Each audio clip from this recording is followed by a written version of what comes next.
Welcome to Check It Out with Jessica Lee. My guest is Rashim Mogha, who is the Senior Director of Product Management at Oracle. Rashim, welcome to the show. Thank you so much, Jessica. Excited to be here. You are actually part of the Oracle Cloud Infrastructure Group, right? That's correct. I am into the product management side of Oracle Cloud Infrastructure, which is Oracle's infrastructure offering. Okay. Yeah. And you're passionate about evangelizing this business unit. Tell us a little bit about your journey, because I know you're an expert in this enablement side. Yeah, so my core specialty lies in enablement, be it sales enablement, field enablement, or customer enablement. And, we live in Silicon Valley, and there are so many startups being formed every day. But most startups, 80% of the startups actually fail. And the reason why they fail is not because they don't have a good product. It's because they're not able to translate the features of that product into business value for the customers. I see. So I think enablement and evangelism actually plays a very significant part in making a product successful or a service successful. Because customers do not buy products. They do not buy feature sets. What they buy is the value that it brings to them. Right. And if as a business you're not able to translate that for your customers, you fail at some level. That's like storytelling, right? Yeah, exactly. The messaging. And when most of these startups and when these products are built, they're built by engineers, right? They are user stories that they have in their mind, but how does it solve the problem of the end user? Somebody has to do that, right? And that's what an evangelist does. And that's what an enablement person does. So my key underlying passion is to enable and empower everybody. And you've built some pretty high, scalable programs. Yeah. Tell us about that at scale. Yeah, so at Amazon Web Services, my team was actually responsible for all of the boot camps that happen, the learning events that happen at large-scale events like reInvent, and also Amazon Web Service Summits. At Oracle Cloud Infrastructure, we actually built a lab learning platform which essentially allows anybody to log into the platform and be able to do a few tasks, learn about them in a span of just 15 to 20 minutes. Okay. So I'm a big proponent coming from the training and enablement industry. I know that everybody's attention span is so limited, right? Yes. There's a research that said it's less than 7 seconds, I think, which is less than a goldfish. So micro-learning is big on my list, and that's what I like to do. So everything that we build around now is with a focus of just teaching one skill to the people that is actually that can be translated into an achieved goal as opposed to just concept. Yes. Yeah. Switching a little bit, I know that all this knowledge that you have, you've also been pretty much combine it with your passion for helping women to progress. Can you share with us about that? Yeah, so in last few years, I've been really active in bringing more women into technology and speaking at a lot of conferences like Women Transforming Technology, Women of Silicon Valley, contributing to the mentorship programs with NextPlay and the Expat Women. But it's a very selfish motive that I have behind it. Yes. And the reason is that most often I have found myself to be the only woman having the seat at the table. And it's lonely out there, right? So my selfish motive is to bring those women into technology, to bring women leaders into technology, to inspire them to get to the next level so that we are not alone. The women leaders are not alone when there comes a time to have that seat at the table. Yes. So one of the achievement you have is actually putting all of this thinking, this content into a book that you can share with us. Yeah. And I want to ask you about that. Fast Track Your Leadership Career. Yes, so this is my first book on leadership, fifth book on combining my published books. But we released it last year in September. And within 11 hours of its release, it was an Amazon bestseller. All right, congratulations. Thank you so much. So you wrote a few books before, but that was for work. Those were more technology books, tech books. So I Okay. have one on Java Web Services. For those who have been in the tech industry for a long time would know that Sun came up with their integrated development environment IDE called Sun One Developer Studio, and that was another book that I had. It was a Sun recommendation. But I think it was time for me to start giving back to the community in a way that I could inspire women leaders, and that's why this book, Fast Track Your Leadership Career, came into being. Would you mind sharing a little bit about what is in here? Like, give us some tips or stories? Yeah, absolutely. So the book is really, a gist of my own personal experiences, but also experiences of my mentors and other women leaders. And there's contribution from about 6-7 women leaders in here. The book is essentially a template in terms of how you should go about carving a leadership path. And it actually came from my necessity. I actually started speaking about the topic before I wrote the book. And the reason why I started speaking about it was because I would buy leadership books and I would read, but leadership books would focus on just one strategy. So to have a holistic strategy, I had to go through books and kind of skim through the fluff to get to the point. And I come from a project management background, so everything has to be a template for me. Everything has to be implementable. So that's what I wanted to give to my audience, a template that they could use in terms of how to build your brand, how to identify your superpower, how to navigate work politics, how to make sure you are heard, how to build a support system. And, start from point A and reach to the point Z, and then kind of, in a DevOps model, go back again and fine-tune things. So it was very important for me, to have that template. And once I realized that I had a framework, it was natural for me to go out and share it with others in form of this book. One of the tips that you share with me would be good for the audience to know is when you are a leader, instead of asking for things to be done, you should take more of an authoritative approach. And how can you tell that little story? Yeah, absolutely. So I had the privilege, or I wasn't so privileged, I would say, either ways. When I got promoted to my next role as a manager about 17 years ago, very early on in my career, and I was a 19-20-year-old manager trying to lead a team of people who were older than me. And I wanted to be respectful, but at the same time, I wanted to be seen as a leader. And very early on in my career, I got this advice from another woman leader who said, when you write your emails, do not say, can you please take this on?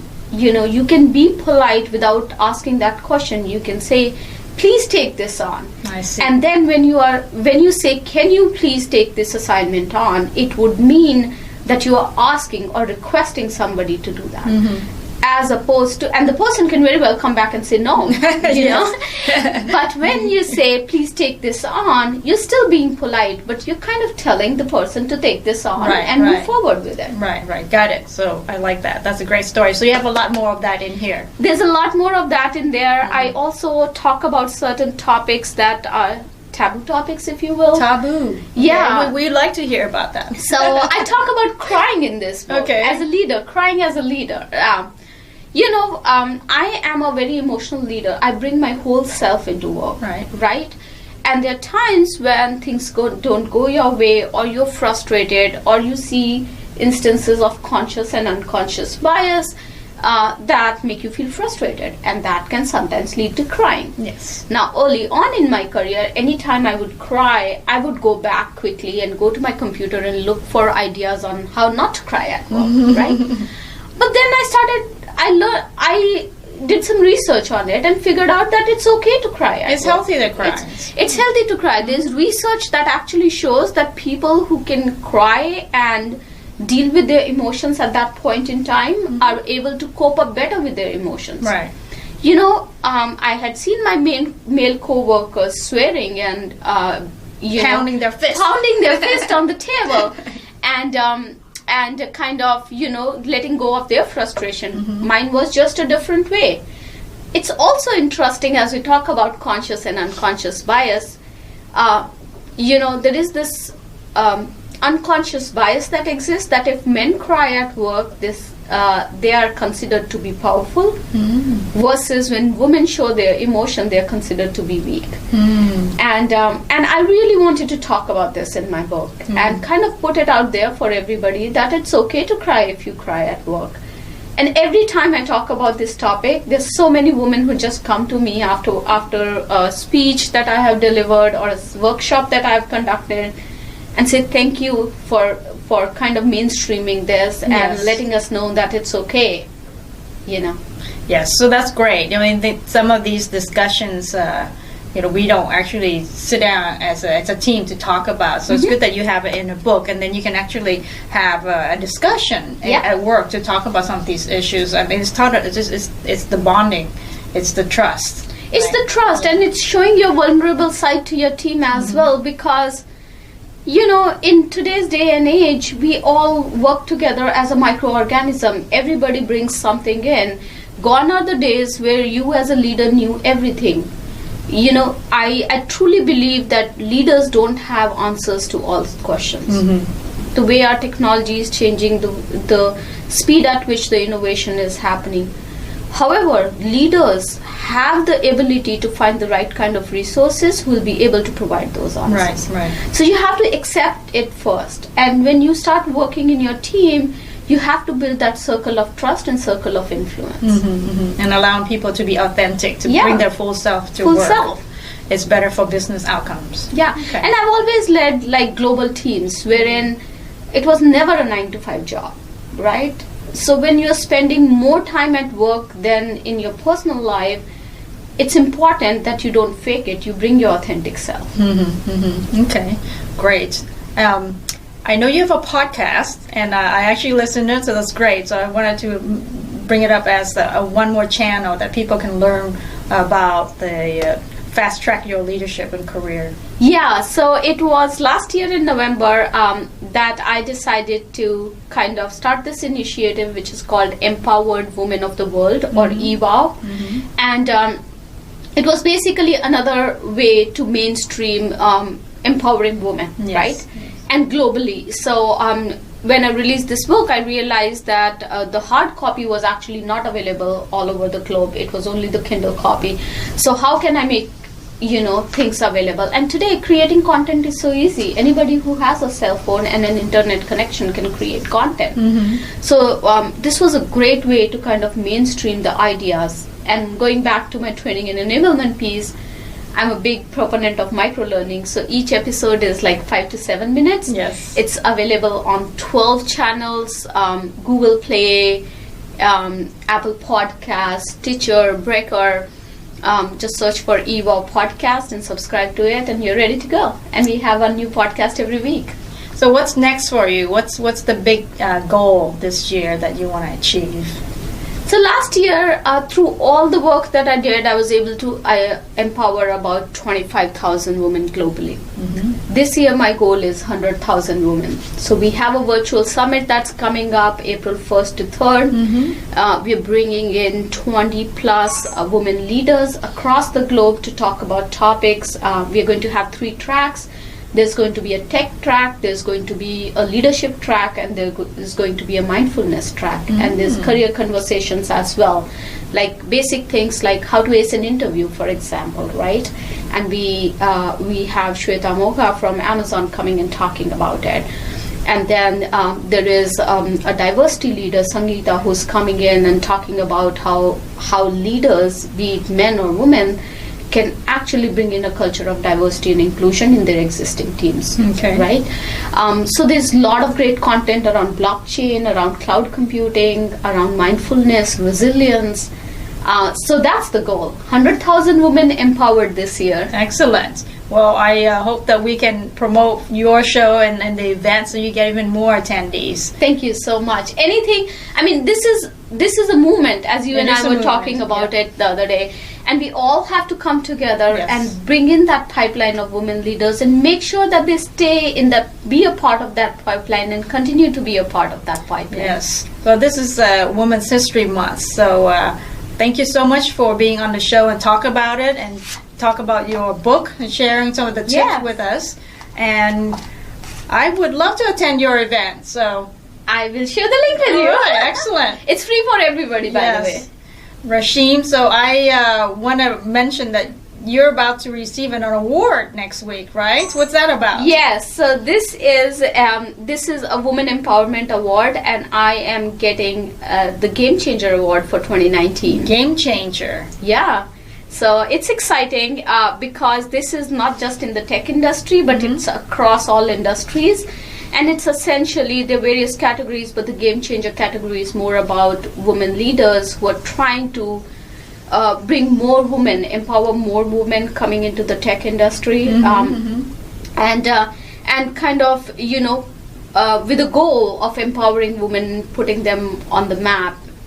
So very, very exciting. Excellent. Yes. Congratulations on that. Thank you so much. What are some of the challenges that you face in not only representing Oracle in enabling this OCI business, but also in getting more women in power into the tech industry?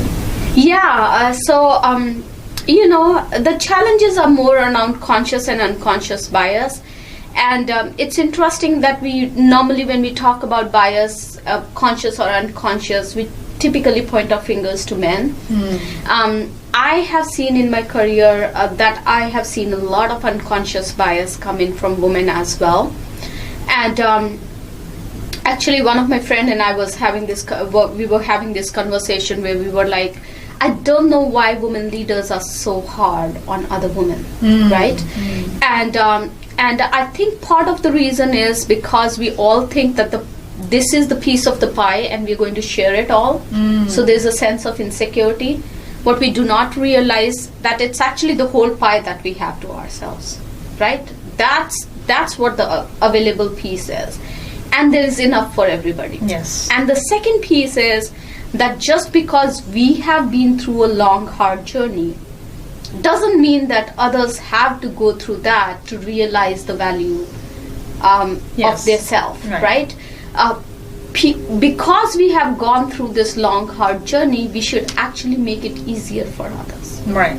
Yes, and I hear that too, and I think there is a shift. That I think before there was a lot more sense of competition, right? But I think now there is a mind shift in that we have to support each other. We have to really be there to make sure that we get more women in the position of leadership, and we can do that better if we do collaborate together and support each other. Yeah, and together we make an impact. So there's a very interesting conversation that has been happening in the Bay Area in last 1 year, I would say. We've all talked about glass ceiling, and now the conversation is shifting a little bit, saying glass ceiling does not happen at a VP level or an SVP level or an exec level. There's literally a glass ceiling at each level. Every level. Yeah. And I'm happy that the conversation has shifted to this, because earlier on it was all focused about, how do we become a C-level exec? Now it is like, for an individual contributor, it's all about how do I get to my next level and become a manager, and not be seen as somebody not worthy of promotion just because I'm a woman. Right. Yeah. Well, there's a lot of work ahead of us, but we definitely have made progress, and I feel very blessed to actually live in the age that we are living in. So there's plenty of opportunities, but plenty of work to be done. Yeah, but together we can. And I appreciate you putting a lot of effort in helping women to get more visibility and advance in their careers. Yeah. Congratulations on your thank you so much again. Game Changer Award again. That's fantastic. I am excited about that. Thank you very much for being on the show. It's been great talking with you. Thank you so much for having me, Jessica. It was a pleasure. There you have it, folks. Take it up with Jessica Lee. Thanks for watching.